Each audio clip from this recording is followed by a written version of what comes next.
decentraLIVE. Welcome back to decentraLIVE, your one-stop shop for crypto and blockchain news. I'm Tracy Trachsler. Now, we're off today because the Canton of Zug recognizes the Assumption of Mary as an official public holiday. Now, if you happen to find yourself in a place where this isn't a public holiday, not to worry. Turns out there are plenty of reasons to care about August 15th. Of course, this date has hosted many a famous battle amidst the plethora of wars that are peppered throughout human history like unwelcome raisins in what you thought was a chocolate chip cookie. No, seriously, it's a frighteningly long list. But since we've all got busy lives to lead, we're gonna focus on things that happened a bit more recently.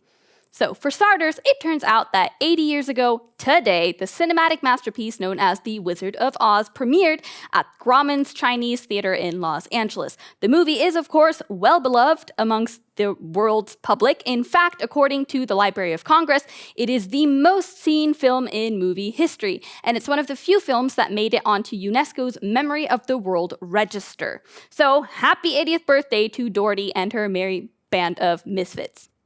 Moving on to August 15th, 1947, the date that marks the birth of an independent Indian state after nearly 190 years of British rule. Of course, while divvying up the assets post-breakup, the British kept hold of some valuable items for, safekeeping.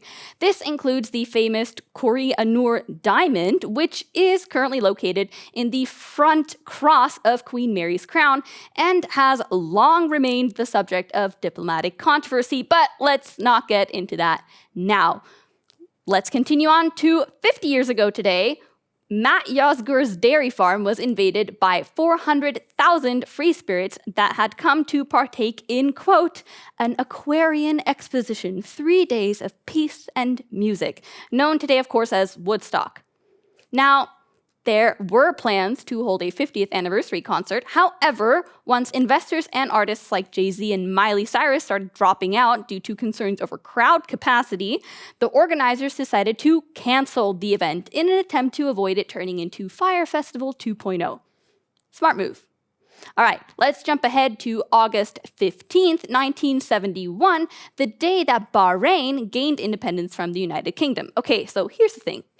Can't help but notice that August 15th seems to be a lucky date for those seeking to swipe left on the UK. So who knows, maybe Mel Gibson will make his glorious return to Scotland and lead a successful campaign for Scottish independence on August 15th, 2020. Guess we'll have to wait and see. And finally, switching gears from Scotland to space. Today also happens to mark the anniversary of the so-called WOW signal, the strongest candidate for an alien radio transmission ever detected. On August 15th, 1977, the Big Ear Radio Telescope recorded a strong narrowband radio signal that lasted for 72 seconds. When astronomer Jerry R. Eman reviewed the data a few days later, he was so impressed by the signal's intensity, which was 30 times stronger than normal background noise, that he circled it in red and wrote a single comment in the margin. Yeehaw! No, I'm kidding. Of course, he wrote wow, obviously. Now, the signal was never recorded again, and while there are different theories regarding the origin of the emission, none of them have been able to adequately explain the signal. I feel like it's time to put Mulder and Scully on the case.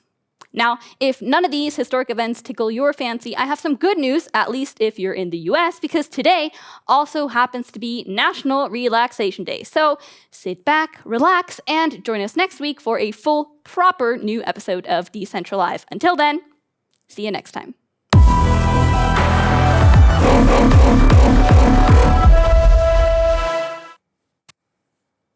All right, so we've been harping on the British for the last couple of minutes, but really, they did help popularize tea in the West, so I do have to extend my sincerest thanks. And since it is the International Week of Afternoon Tea, to you, I say, pinkies out.